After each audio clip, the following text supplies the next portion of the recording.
지금 이 순간을 충분히 느끼고 감사하면서 살 수 있다면 내가 세상을 떠날 때 내 손을 잡고 나를 다독여주며 나의 공포를 나눠 가질 수 있는 사람을 만들 수 있다면 그의 손에 내가 이제껏 들고 있던 삶의 바통을 넘겨줄 수 있다면 죽음이 그리 두렵지만은 않을 것이다. 그리고 죽음은 끝이 아니라 삶의 연속된 한 부분이라는 사실을 받아들일 수 있다면 죽음은 오히려 내 인생을 최종적으로 완성시키는 과정이 될 것이다. 나도 그렇게 조용히 죽음을 맞이하고 싶다. 그것이 나의 마지막 바람이다.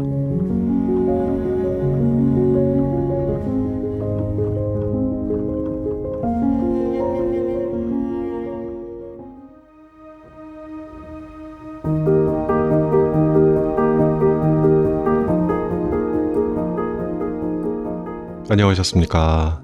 모두의 아저씨 책 읽는 자작입니다. 30년 동안 정신분석 전문의로 일을 했고 22년 동안 파킨슨병으로 투병 중인 김혜남 선생님의 책 몇 권 소개해드린 적이 있었습니다. 몇 달 전에도 들려드렸었던 책 오늘 내가 사는 게 재미있는 이유 기억하시죠?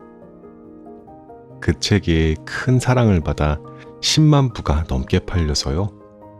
스페셜 에디션으로 다시 재발간되었다는 반가운 소식입니다. 그렇게 다시 발간된 책의 이름은 조금 다르게 나왔어요. 만일 내가 인생을 다시 산다면 이에요. 메이븐에서 금방 펴냈습니다. 아주 따끈따끈해요.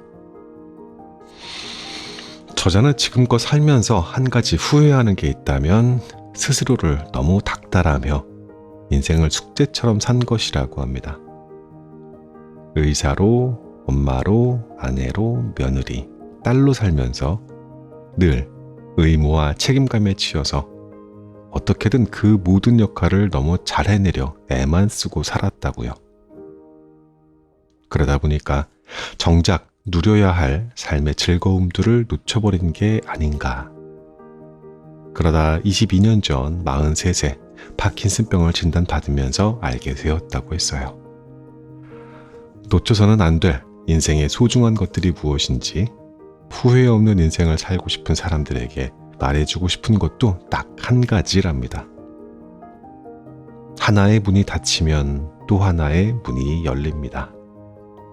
부디 더 이상 고민만 하지 말고 그냥 재미있게 사십시오. 이 책의 제목으로 사용된 5번째 챕터인 만일 내가 인생을 다시 산다면 중에서 짧게 발췌해서 낭독해 드려볼까 합니다. 김혜남 선생님의 글은 좀 특징이 있어요. 하나의 주제를 다양한 경험과 상담 사례, 책이나 영화에서의 그 인용을 통해서 독자가 그 주제에 대해서 충분히 젖어들 수 있게 해주시죠.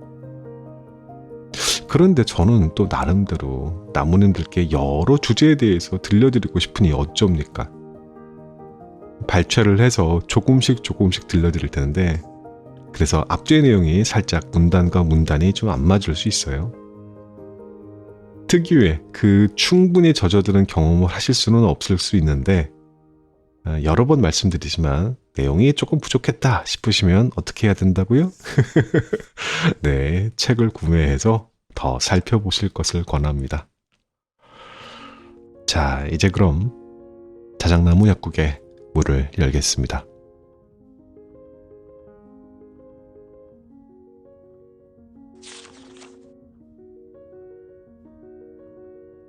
더 많은 실수를 저질러 볼 것이다. 새는 알을 깨고 나온다. 알은 곧 세계다. 태어나려고 하는 자는 하나의 세계를 파괴하지 않으면 안 된다. 소년 싱클레어가 데미안을 만나 어른으로 성장해 나가는 과정을 그린 헤르만 헤세의 소설 데미안에 나오는 구절이다. 모든 성장에는 고통이 따른다. 새로운 세상으로 나아가기 위해서는 내가 머물고 있는 세계를 깨트려야만 하기 때문이다. 우리는 그것을 성장통이라고 부른다. 하지만 성장통을 고통스럽게만 바라볼 필요가 있을까? 알을 깨고 나아간다는 것은 그 자체로 매우 신나는 일이다. 갑갑하고 좁은 세계를 벗어나 날개를 확 펼치고 날아갈 수 있는데 그게 얼마나 신나는 일인가? 드넓은 하늘을 훨훨 날면서 느끼게 될 자유를 생각해보라. 무엇보다 그렇게 만난 세상은 우리에게 새로운 경험을 안겨준다. 어찌 보면 삶은 행동하고 느끼고 생각하는 것. 다시 말해서 경험, 그 이상도 이하도 아니다. 다양한 경험이야말로 우리의 삶을 다채롭게 만들어준다. 철학자 파스칼의 잠언대로 우리가 인생에 대해 취할 수 있는 최선의 전략은 삶을 우리가 우주를 경험할 수 있는 유일무이의 기회라고 가정하고 그 시간을 최대한으로 활용하는 것뿐이다. 그러니 더는 실수와 실패가 두려워 다가오는 기회들을 놓치지 않았으면 좋겠다.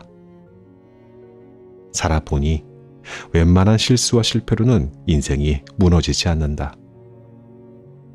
설령 이혼을 하고 회사를 그만둔다 해도 마음만 먹는다면 다시 잘 살아갈 수 있다는 말이다.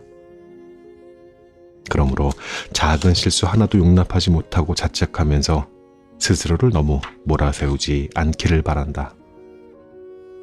나는 요즘 병 때문에 움직이는 게 힘들다 보니 집 밖으로 나가는 것 자체가 쉽지 않아 대부분을 집에 머무르고 있다. 새로운 세상을 경험해 볼 기회가 많지 않다는 뜻이다. 그럼에도 내가 잘한 게 하나 있다면 끊임없이 작은 도전들을 멈추지 않았다는 것이다. 물방울 사진들을 찍어 전시회를 열었고 스마트폰으로 그림을 그려 책을 냈으며 새로운 사람들을 만나 또 다른 도전을 준비 중이다. 내가 사진 작가들처럼 사진을 잘 찍어서 전시회를 연 것은 결코 아니다. 화가처럼 그림을 잘 그려서 그림 에세이를 낸 것도 아니다. 다만 나는 내가 새롭게 알게 된 자연의 아름다움을 사람들과 나누고 싶었고 몸을 잘 움직일 수 없는 답답한 상황이었지만 스마트폰 그림을 그리며 그 세계에 빠져들어 자유를 만끽할 수 있었는데 그 마음을 사람들과 나누고 싶었을 뿐이다. 그런데 몇몇 사람들에게 내가 찍은 물방울 사진들을 보고 있었는데 정말 아름답더라. 선생님이 그린 삐뚤빼뚤 그림들을 보는데 저도 모르게 마음이 편안해졌어요. 라는 말을 들었다. 그거면 충분히 새로운 도전을 한 의미가 있지 않을까. 무엇보다 새로운 도전들을 하며 나의 삶은 훨씬 재미있고 풍성해졌다. 그러니 길을 걸을 때 매일 똑같은 길로만 걷지 말고 한 번쯤은 새로운 길로 가보기를 권한다. 음식을 먹을 때에도 한 번쯤은 새로운 음식에 도전해보라. 친구를 만날 때에도 늘 가던 장소가 아닌 아주 낯선 곳에서 만나보라. 그리고 뭐든 재미있어 보이는 게 있으면 결과와 상관없이 한번 시도해보라. 그렇게 새로운 경험을 수없이 해본 사람과 매일 똑같은 행동만 반복하는 사람의 내일은 다를 수밖에 없다. 만일 내가 인생을 다시 산다면 더 많은 실수를 저지르며 살고 싶다. 쏜살같이 지나가는 시간 속에서 나는 더 많은 도전을 하고 웬만한 일은 두려워하지 않을 것이다. 그렇게 쌓인 경험들이 얼마나 값진지를 알기 때문이다.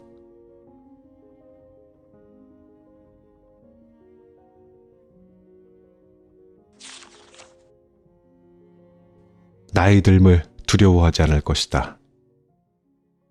말하기 부끄럽지만 10대 때에는 나이 든 사람들을 보며 무슨 재미로 이 세상을 사나 생각했었다. 표정 없는 지친 얼굴 위에 깊게 패인 잔주름이 고된 세월과 그들의 시름을 말해주는 것 같았다. 그래서 저렇게 살 바엔 차라리 늙기 전에 죽고 싶다는 생각을 하기도 했다. 그런데 어느새 나도 그만큼 나이를 먹어버렸다. 내 몸과 마음 구석구석에는 세월의 흔적들이 새겨져 있다. 그러나 다행히 10대 때 품었던 두려움은 괜한 것이었음을 알게 되었다. 나는 요즘 산다는 게 너무도 재미있고 흥미롭다. 그래서 만일 10대 때의 나처럼 생각하는 아이를 만난다면 자신있게 얘기해주고 싶다. 나이 든다는 것은 그렇게 무섭고 슬픈 일은 아니란다. 그건 나름대로 참 좋은 일이야. 세월은 젊음을 앗아가지만 그만큼의 다른 선물을 주거든. 물론 탄력 있는 피부와 생기 넘치는 예쁜 얼굴, S라인의 탄탄한 몸매와 초콜릿 복근의 역삼각형 몸매 등 젊음을 숭배하는 현대사회에서 나이 든다는 것은 인류학자 마거릿 미드의 말처럼 젊은이들의 세상에 온 이방인이 되어버리는 쓸쓸한 일일지도 모른다. 그럼에도 나는 지금의 내가 좋다. 20, 30대 시절의 예민함이나 방황, 열정이 가져다주는 고통을 또다시 경험하고 싶지는 않기 때문이다. 인생의 의미를 찾아 방황했던 10대, 닥치는 대로 공부하며 정신없이 보낸 20대, 가정을 꾸리고 두 아이를 키우며 치열하게 보낸 30대, 꿈을 펼쳐보려고 했더니 병이 찾아온 40대를 넘어 병마와 싸우며 60대 중반에 들어선 지금까지 돌이켜보면 참 많은 일이 있었는데 그 일들을 거쳐 지금의 내가 있다.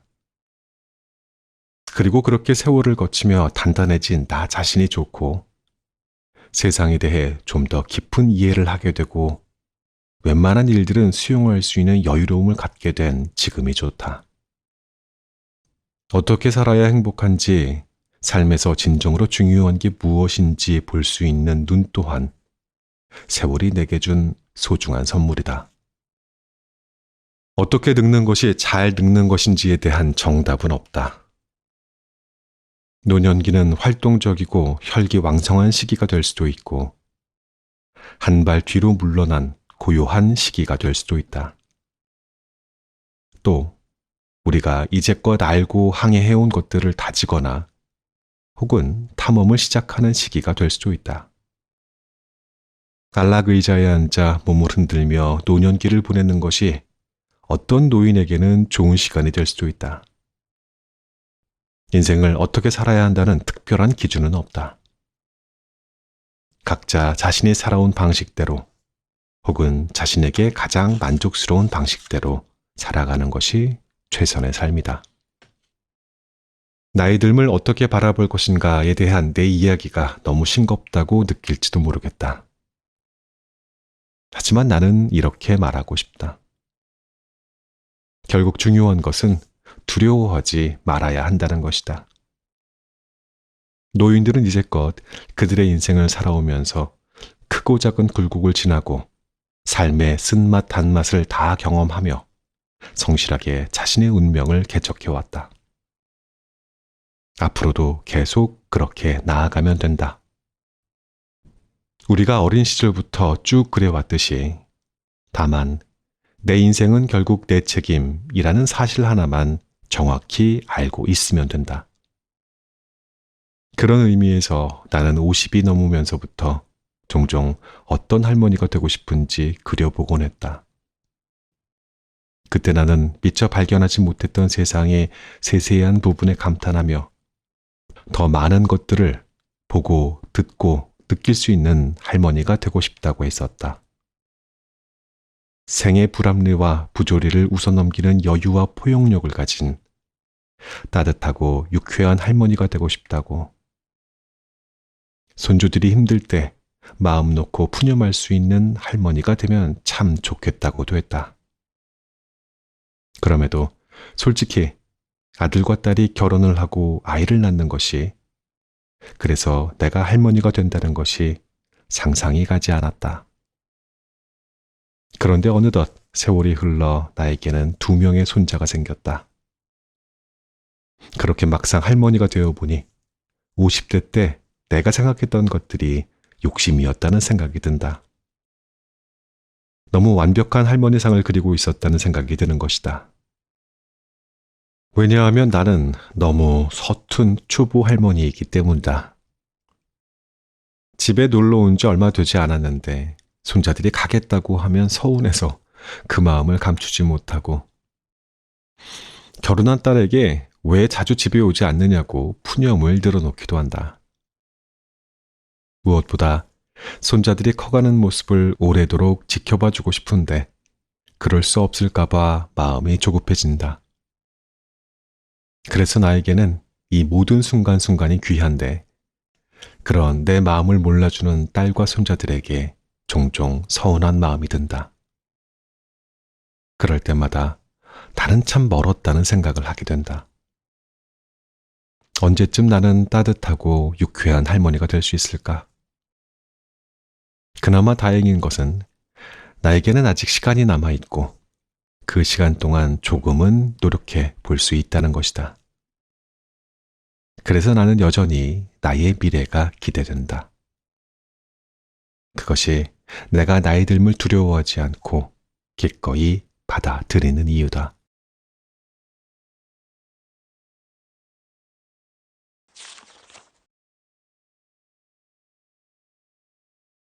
상처를 입더라도 더 많이 사랑하며 살 것이다. 우리는 누군가에게 사랑을 받음으로써 자신이 얼마나 가치 있는 사람인지 경험한다. 또 누군가를 목숨보다 사랑했던 경험은 이 세상에 나를 초월한 어떤 가치가 있음을 느끼게 한다.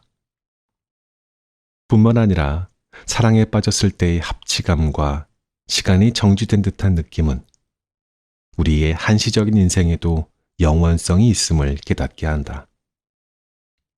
즉, 유한한 삶에서 무한한 가치를 체험하게 하는 것. 그것이 바로 사랑이다. 사람은 언젠가 죽는다. 그래서 사람들은 어떻게든 살다 간 흔적을 남기려고 애를 쓴다. 거대한 건물을 짓고 드높은 명예를 위해 목숨도 내놓는다. 그러나 나는 사람이 남길 수 있는 가장 훌륭한 흔적은 사랑이라고 믿는다. 사랑을 하면 상처 또한 피할 수 없지만 사랑은 삶을 더욱 가치 있게 만들어주고 사람을 더욱 나은 사람으로 만들어준다. 또한 죽음 앞에서도 허무함에 빠지지 않게 해준다. 그래서 톨스토이는 자신의 책에서 이와 같이 말했다. 중국의 현자가 물었다. 학문이 무엇입니까? 그러자 이렇게 답했다. 사람을 아는 일이다. 또다시 질문했다. 선은 무엇입니까? 현자가 말했다. 사람을 사랑하는 일이다. 내가 죽는 날을 상상해 본다. 내 옆에서 두려움에 벌벌 떠는 나의 손을 꽉 잡아주고 사랑한다고 속삭여줄 수 있는 사람이 있다면, 그리고 내가 사랑한다고 말해줄 수 있는 사람이 있다면, 그럴 수 있다면, 그것은 내가 생에서 누려야 할 사랑을 충분히 주고 받았다는 증거일 것이다. 그리고 그 순간은 비루했던 내 인생이 비로소 완성되는 시간일 것이다.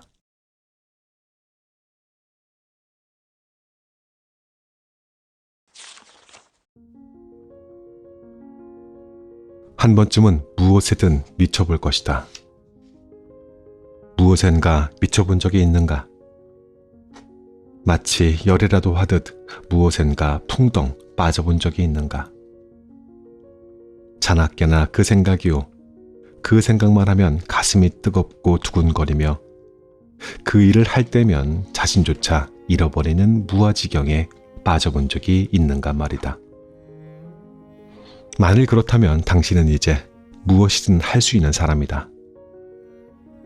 왜냐하면 당신은 무언가에 미쳤을 때 느끼는 환희와 그것이 가져다주는 자신감, 성과를 이미 경험했기 때문이다.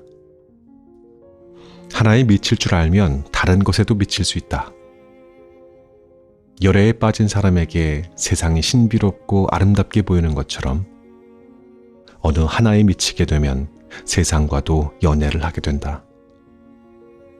그리고 내 안에서 피어오른 열정은 나와 다른 사람들과 세상, 그 모든 것을 긍정적으로 볼 수 있게 만든다.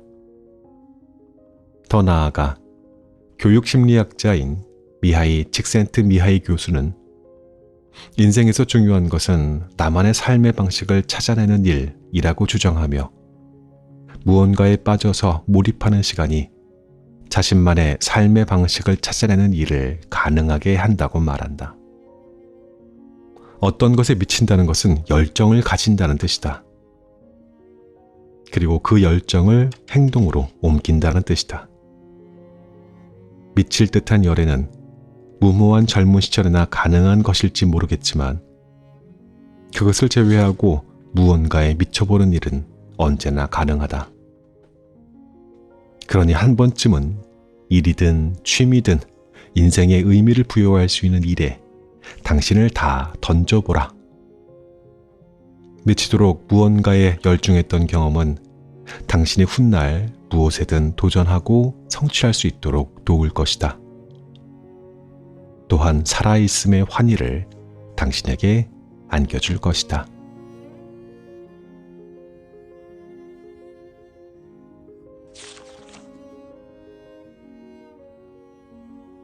힘들 때일수록 유머를 잃지 않을 것이다. 웃을 수 없는 사람은 불행한 사람이다. 그러한 사람은 우리에게 있는 불합리한 면들을 견디지 못한다. 대부분 자신에게 지나치게 엄격한 사람은 웃음이 없다. 웃음을 잃어버린 사람은 사고도 굳어 있을 수밖에 없다. 늘 모든 것이 엄숙함과 진지함 속에서 진행되어 긴장하게 되고 피로해져서 일의 의미와 재미마저 잃게 된다.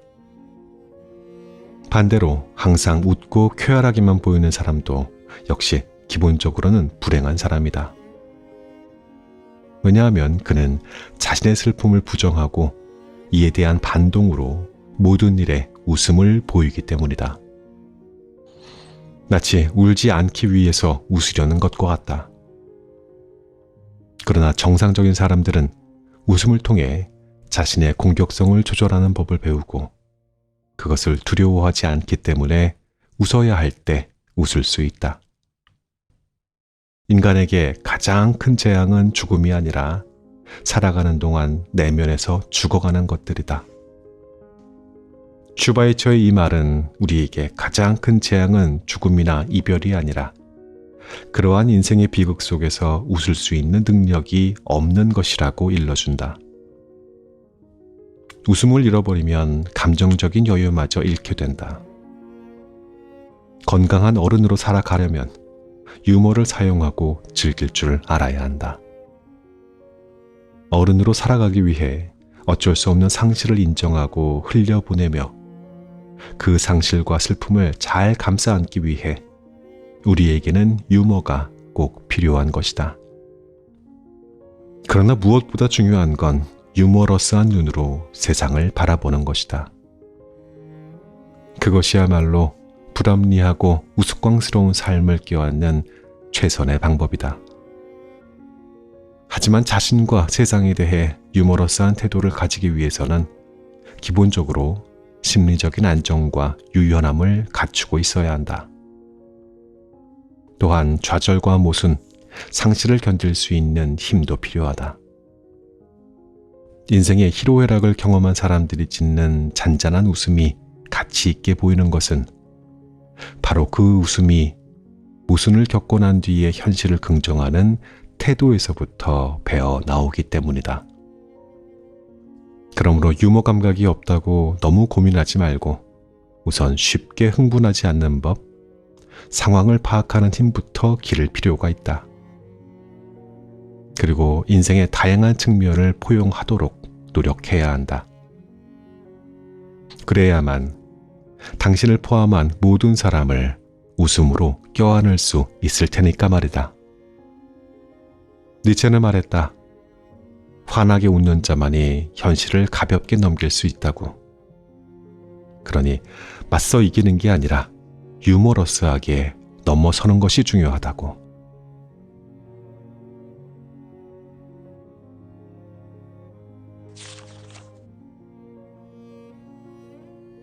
어떤 순간에도 나는 나를 믿을 것이다. 내 무릎에는 지금도 어릴 적 놀다가 생긴 흉터가 10개도 넘게 남아있다. 그 흉터들을 보고 있느라면 나도 모르게 웃음이 나온다.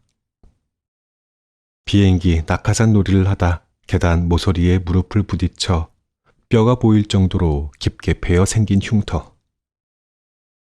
이 안에는 같이 놀던 친구들이 모두 놀라 얼굴이 하얗게 변했던 기억이 함께 묻혀 있다. 이 푸른 자국은 연필을 들고 뛰다가 넘어져 연필심이 박힌 흔적이고, 그때 아버지는 연필심을 빼주며 나보고 조심성이 없다고 나무랐다. 무릎 가운데 지도처럼 남아있는 큰 흉터는 넘어져서 생긴 상처에 화상연고를 잘못 발라 생긴 것이다. 결국 상처가 곪아서 며칠 학교를 못 갈 정도로 열이 펄펄 났다. 물론 아무 약이나 발랐다고 어머니에게 크게 혼나야만 했다. 어쨌든 흉터 하나하나마다 이야기가 들어있어 내가 살아온 과거를 증명해주고 있다. 어릴 적에는 흉해서 자꾸 신경이 쓰이고 가리고만 싶었던 흉터들이 지금은 오히려 그러한 과거를 거쳐 지금 여기에 내가 존재하고 있음을 알려주는 삶의 기록이 된 것이다. 그런데 몸뿐만 아니라 내 마음에도 여기저기 크고 작은 흉터들이 산재해 있다. 어쩌면 내가 기억하기 훨씬 전부터 흉터는 이미 있었을지도 모른다. 왜냐하면 내가 기억하는 한 내가 가질 수 있는 것은 원하는 것보다 훨씬 적었기 때문이다. 엄마와 아빠, 가족, 선생님, 친구들로부터 사랑과 인정을 받고 싶은 욕구가 그만큼 크기도 했고, 또 세상이 내 중심으로 돌아가 주었으면 좋겠는데 세상은 내게 그리 호락호락하지 않았다. 그러다 보니 여기저기 깨지면서 상처를 많이 입었고, 아물던 상처가 덧난 적도 많았다. 그뿐이랴. 상처 하나가 아물기도 전에 또 다른 상처를 입기도 했다. 부끄러워서 가리고만 싶었던 흉터들. 그러나 지금 나는 내 흉터 하나하나를 사랑한다. 상처를 입고 그것이 회복되어 가는 흉터로 남고, 다시 상처를 입고 그것이 아물어 또 다른 흉터가 되는 동안 나는 더욱 성장하면서 인생을 배웠다. 결핍과 상실로 인해 상처를 입고 때론 그것들을 메우기 위해 부단히 노력하고, 때론 견디는 법을 배우며 인생을 만들어 나아가는 것. 그러면서 더욱 풍요로워지는 삶을 경험하는 것이 인간이지 싶다. 그러므로 흉터는 우리가 어떻게 받아들이느냐에 따라 삶의 훈장이 될 수도 있고 숨기고 싶은 창피한 흔적이 될 수도 있다. 만일 몸과 마음에 감추고 싶은 큰 흉터가 있다면 더 이상 그 흉터 때문에 괴로워하지 마라. 그럴수록 생채기만 더 날 뿐이다. 왜? 상처는 벌써 아물었는데에도 그 흔적 때문에 괴로워해야 하는가? 당신도 지금 좌절과 절망의 늪에 빠져 있는가? 그렇다면 기억하기를 바란다. 신은 우리에게 고난과 상처를 주지만 그것을 극복해 나아갈 수 있는 회복 탄력성 또한 선물로 주었다는 것을. 그러므로 나는 믿는다. 지금 겪는 고통이 끝이 없어 보인다 해도 당신은 분명 자신을 추스른 다음 움직일 것이고, 하루하루를 이겨낼 것이고, 다시금 앞으로 나아갈 거라고. 그러니 힘든 상황을 헤쳐나가고 싶다면 가장 먼저 당신이 스스로를 믿을 수 있어야 한다. 그러면 지금껏 그래왔듯 당신 내부에 잠재되어 있던 놀라운 힘을 든든한 지원군으로 삼아 어디든지 갈 수 있을 것이다.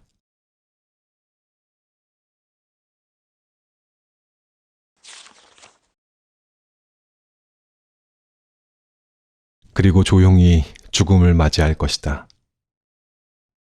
죽음은 모든 것의 끝이다. 삶이라는 긴 여행의 끝이며 그동안 누려온 모든 기쁨과 행복의 끝임과 동시에 그동안 나를 괴롭혔던 모든 고통과 슬픔의 끝이다. 내가 사랑하는 사람들, 나에게 상처 준 사람들, 그리고 나로 인해 상처 입은 사람들과도 이별이다. 그래서 죽음은 내가 이 세상에서 태어나 잠시 지녔던 모든 것들, 나의 육신과 내가 집착하던 명성과 성공, 집과 물건들, 그리고 나에게 잠시 허락되었던 시간조차도 다시 이 세상에 돌려주고 떠남을 의미한다. 죽음은 두려움이다. 내가 이 세상에 더 이상 존재하지 않으며 혼자서 죽음의 고통과 외로움을 견뎌내야 하고 사랑하는 사람들의 얼굴을 더 이상 볼 수 없다는 데에 대한 두려움이다. 그리고 죽음은 눈을 감은 후 나를 기다리고 있을 미지의 세계에 대한 두려움이다. 그 미지의 세계가 내가 저지른 과오들에 대한 죗값을 받기 위해 기다리고 있을지도 모르기 때문이다. 한편 죽음은 한낱 무생물체로 변한 내 육신이 부패하여 냄새나는 박테리아의 먹이가 되어버리는 것에 대한 두려움이다. 이러한 일들 앞에 내가 아무것도 할 수 없는 무력한 존재가 되는 것에 대한 두려움이다. 죽음은 가르침이다. 그것은 남은 시간이 별로 없는데 비로소 왜, 그리고 어떻게 살아야 할지를 가르쳐주는 잔인한 스승이다. 이 세상에 존재하는 모든 것 하나하나, 그리고 순간순간의 아름다움을 느끼고 향유할 수 있도록 우리의 감각을 일깨워주는 스승이다. 다시 시작할 수도 없는데 나에게 진정 소중한 것이 무엇인지를 뒤늦게야 가르쳐주는 무심한 스승이기도 하다. 그러나 죽음은 있는 그대로의 내 모습을 바라보게 하고 자연의 일부로서의 나의 삶을 완성시켜주는 자비로운 스승이기도 하다. 이 세상에 용서 못할 것이 없고 해결 못할 것이 없음을 보여주며 무엇보다도 감사하는 법을 가르쳐주는 스승이다. 죽음은 이어짐이다. 그것은 내가 차지하고 있던 공간을 다음 사람에게 넘겨줌으로써 세상이란 이 공간을 영속시키는 자연의 확고한 의지요, 무한한 자비로움이다. 나의 시간을 끝냄으로써 세상의 시간이 계속 흐르게 만드는 대자연의 손길이다. 나의 시간이 다음 세대에게 이정표가 될 수 있도록 공간을 열어주는 관대한 손이기도 하다. 죽음은 삶의 일부다. 사람들은 살 때도 죽을 때에도 인간의 존엄성을 잃지 않고 싶어 한다. 그러면 도대체 어떻게 죽음을 맞이해야 할까? 어떻게 해야 죽음에 대한 두려움을 극복하고 죽음의 운명을 받아들이며 죽음을 통해 우리의 삶을 성숙시키고 완성시킬 수 있을까? 22년 전 파킨슨병 진단을 받고 처음으로 죽을지도 모른다는 사실에 직면했을 때 나는 내가 좀 더 멋있을 줄 알았다. 하지만 나 또한 이반 일리치와 다르지 않았다. 내게 닥친 운명을 원망하고 분노했으며 한없이 겁에 질려 벌벌 떨었다. 이반 일리치의 생활은 가장 단순하고 가장 평범했기 때문에 가장 두려운 것이었다. 이반 일리치에 대한 묘사는 이렇게 시작된다. 그리고 이 짧은 문장 안에 우리가 죽음을 두려워하는 이유와 두려움 없이 조용히 죽음을 맞이하는 방법이 그대로 녹아들어 있다. 지극히 세속적이었던 그는 출세와 허영심의 만족을 추구하며 살아왔다. 마치 자신의 일상에는 죽음이란 전혀 없는 것처럼. 하지만 죽음 앞에서 이제껏 자신이 추구해왔던 모든 것들이 얼마나 부질없는 것인지를 뼈저리게 느끼게 된다. 그래서 그는 자신이 잊고 살았던 즐거움과 우정, 희망 등의 기억들을 해내기 시작한다. 통증과 외로움에 시달리며 생명의 마지막 순간까지 사랑과 미움, 희망과 절망 사이에서 방황을 거듭하던 이반은 지나간 삶이 괜찮았다고 자신의 삶을 정당화하려는 것이 바로 자신의 죽음을 가로막고 있음을 알게 된다. 그러자 죽음에 대한 공포가 사라지고 최후의 순간 마침내 죽음을 향해 나아가는 존재가 이러한 것이구나 하고 깨닫는다. 이런 실존적 깨달음은 그에게 빛을 보여준다. 그는 그동안의 공포와 불안, 분노, 고통, 고독, 절망 등을 떠나보내고 가족에게 연민의 정을 느끼며 신에게 용서를 빈다. 그리고 어느 순간 이반 일리치는 큰 소리로 말한다. 이렇게 좋을 수가. 그리고 그는 숨이 끊어지는 마지막 순간에 이제 죽음은 끝이다. 다시는 오지 않을 것이다 라는 생각과 함께 숨을 절반쯤 마시다 숨을 멈추고 긴장을 푼 뒤 조용히 숨을 거둔다. 이처럼 죽음을 인정하면 현재를 더 세심하게 느끼며 거기에 인생의 참 행복을 찾을 수 있게 된다. 요즘 산다는 게 이렇게 행복한 거구나 하는 걸 새삼 느껴요. 천국이 바로 지금 내가 살고 있는 이곳이라는 생각도 들고요. 내가 살아가고 있다는 사실이며 내가 보고 듣는 것 하나하나가 다 섬세하게 느껴지면서 경이로워요. 모든 것에 대한 감각이 살아나는 것 같아요. 물론 때로 숨차고 답답하지만 내가 살아있다는 사실이 그리고 희망을 품을 수 있다는 사실이 얼마나 행복하고 감사한지 몰라요. 지난날에 고통이 없었다면 지금 이런 행복을 모른 채 어리석게 살고 있었을 거예요. 수년 동안 삶과 죽음의 갈림길에서 아슬아슬한 줄다리기를 하던 한 환자의 말이다. 그녀는 난치성 폐결핵으로 이미 폐 한쪽은 수술로 없어졌고 나머지 폐마저 어떠한 항생제도 듣지 않는 결핵군에 점령당해 가쁜 숨을 몰아쉬며 검사 결과를 초조하게 기다리며 하루하루 살아가고 있었다. 그동안 그녀는 우울증으로 치료를 받아왔는데 내가 할 수 있는 일이란 그녀의 얘기를 들어주는 일뿐이었다. 그런데 한동안 모습을 보이지 않던 그녀가 몇 달 만에 병원으로 찾아와 그런 말을 한 것이다. 이제 더 이상 균이 발견되지 않으며 약도 끊었다고 했다. 그녀의 환한 미소로 오히려 나를 치료해주고 갔다. 이처럼 죽음에 대한 두려움을 극복하는 방법은 거창한 것이 아니라 바로 순간순간의 삶 속에 있다.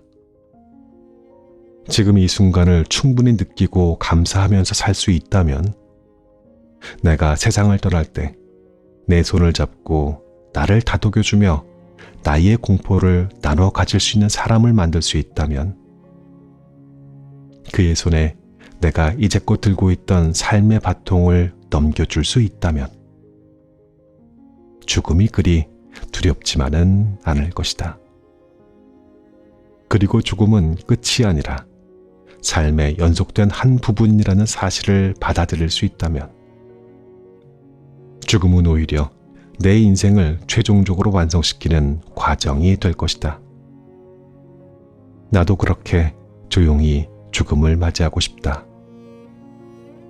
그것이 나의 마지막 바람이다.